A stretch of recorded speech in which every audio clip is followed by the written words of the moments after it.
High in the Andes Mountains of Ecuador, scientists from the U.S. Department of Agriculture hunt for the wild relatives of domesticated plants. One seed.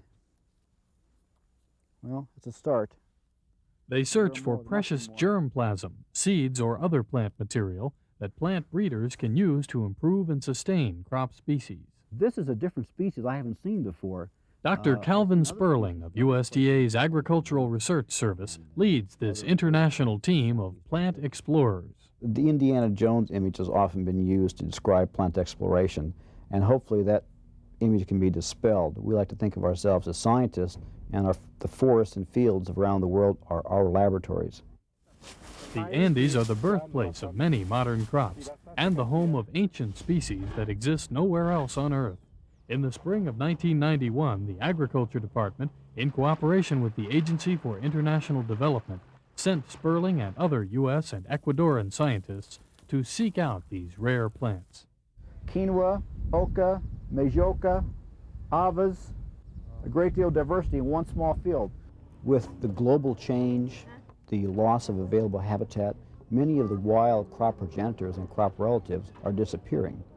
And so we have to act fast to acquire and preserve genetic diversity of these wild species before they're gone.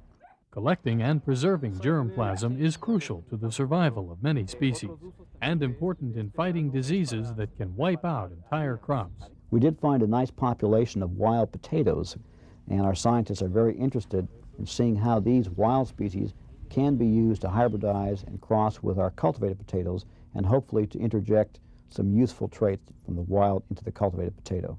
Plant species are preserved in two ways. Seeds and tissue samples are collected and stored in gene banks, and areas where wild plants are found are documented for future use.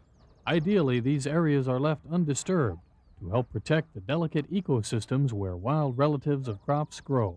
So conserving crop genetic resources is just a small slice of the greater global effort to preserve biological diversity. With this conservation ethic in mind, plant explorers like Calvin Sperling can bring them back alive and at the same time leave well enough alone. Pat O'Leary reporting for the U.S. Department of Agriculture.